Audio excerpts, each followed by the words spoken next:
All right, good morning, everybody. Good morning. I didn't hear it go ding. Yeah, it did it. Okay. It is Sunday. Happy Sunday. I'm going to try to get this one in before the traffic starts. Good luck. So we're in that picture there, that book there. And we are finishing up. This is the third part of our three-part parallel. Jesus heals a bleeding woman and restores a girl to life. Now we're in Luke, chapter 8, starting at verse 40. On the other side of the lake, crowds welcomed Jesus because they had been waiting for him. Then a man named Jairus, a leader of the local synagogue, came and fell at Jesus' feet, pleading with him to come home with him. His only daughter, who was about 12 years old, was dying. As Jesus went with him, he was surrounded by the crowds. A woman in the crowd had suffered for 12 years with constant bleeding, and she could find no cure. Coming up behind Jesus, she touched the fringe of his robe. Immediately, the bleeding stopped. "Who touched me?" Jesus asked.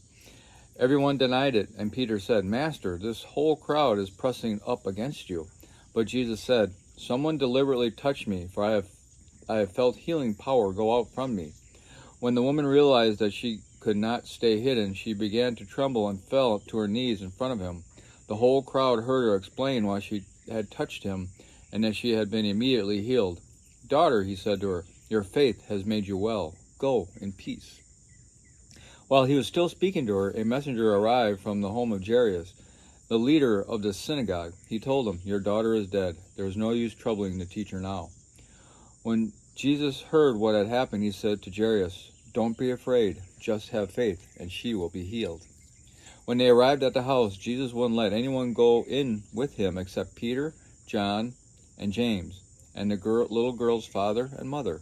The house was filled with people weeping and wailing, but he said, "Stop the weeping. She isn't dead. She's only sleeping." But the crowd laughed at him because they all knew she had died. Then Jesus took her by the hand, and he said in a loud voice, "My child, get up." At that moment her life returned, and she immediately stood up. Then Jesus told them to give her something to eat. Her parents were overwhelmed, but Jesus insisted that they not tell anyone what had happened. And now the commentary. It would have been quite unusual for a respected synagogue leader to fall at the feet of an itinerant preacher and beg him to heal his daughter. Jesus honored this man's humble faith. Certainly, Jesus knew who had touched him. He knew that someone had intentionally touched him in order to receive some sort of healing. Jesus wanted the woman to step forward and identify herself. To let her slip away would have meant a lost opportunity for Jesus to teach her that his cloak did not have magical properties. Rather, her faith in him had healed her. He may also have wanted to teach the crowds a lesson.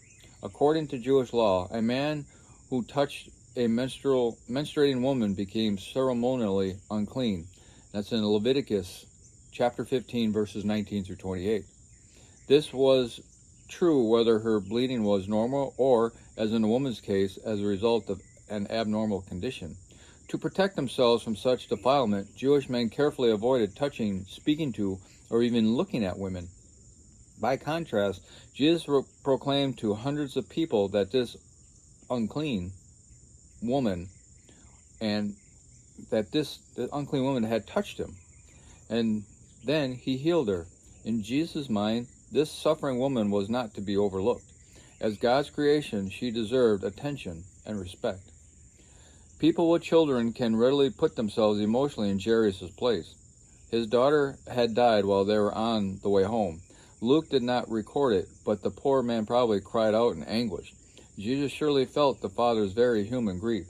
Jesus said, "Don't be afraid, just have faith."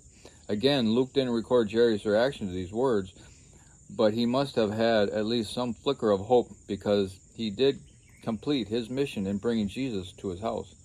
When you experience intense grief over the loss of a loved one, breakup of a marriage, loss of a job, or rejection of a close friend, don't abandon hope. Don't turn away from the one person who can help you. Do what Jairus did. Don't be afraid, just have faith. Your hope is found in the resurrected Lord, the one with power over life and death. Jesus told the parents not to talk about their daughter's healing because he knew the facts would speak for themselves. Jesus was concerned for his ministry. He did not want to be known just a miracle worker. He wanted people to listen to his words that could heal their broken spiritual lives.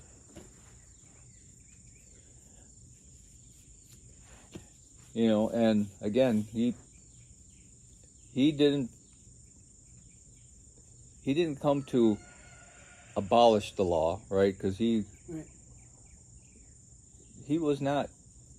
I guess in my mind, just somebody coming up and touching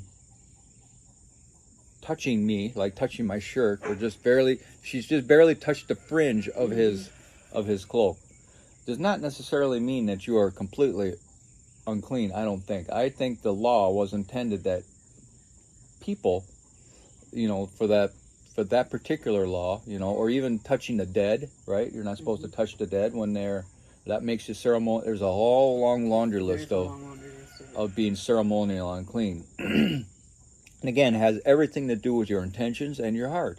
Mm-hmm. Jesus didn't seek this woman out to touch her. Right. You know, she didn't touch his skin. She didn't confront him, and, you know, she just brushed up against him. Again, all those people that were there in the crowd pressing on him is what it said. Mm-hmm. So she had to cut through all those. So every person that she cut through is now ceremonially unclean according to the law. True.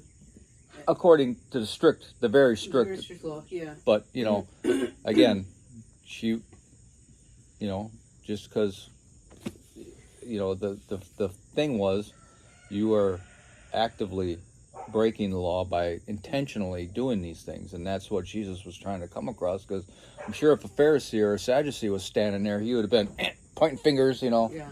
But you got to realize too, though, that she could have been killed for touching people in that state because she was considered ceremonially unclean. So she could have been put to death. Mm-hmm. But she had such faith that she knew even if she just barely touched the outer fringe of Jesus, that he was so powerful that that she would be cleansed and free from the illness she had just from that little barely touching. So she risked her life to do that because she had such faith in Jesus. Yeah. And I think that it also kind of lifted her up whenever he did give her time and acknowledged her. It lifted her up from being the unclean to the... Called her daughter. Yeah, exactly. You know? He didn't say woman or anything like that. He made it very personal and called her daughter. Mm-hmm. So... A lot of those laws, I think, for the unclean and what they can eat and can't eat and all that thing, I think that God intentionally did that for back in the time they had no refrigeration. They didn't have the hygiene that we have now. So he did that to protect his people from getting ill. That, and also, remember, he gave those laws just before they went. I mean, he gave them back in the desert and for them to carry around, but he said, I'm giving you these to separate you from all these pagans that are doing all these things and worse. So you can't even imagine why he needed to tell everybody not to, you know, to wait for a woman to go through her period. I can't even imagine the kind of disgusting things they were doing to say, you are not to follow that. Okay, we're going to go in the complete opposite direction so that you don't do that thing. You know, because he commands, be holy, for I, the Lord your God, am holy. So, all right. That's all we have for today. Hope everybody has a glorious Sunday, and we'll talk to you later.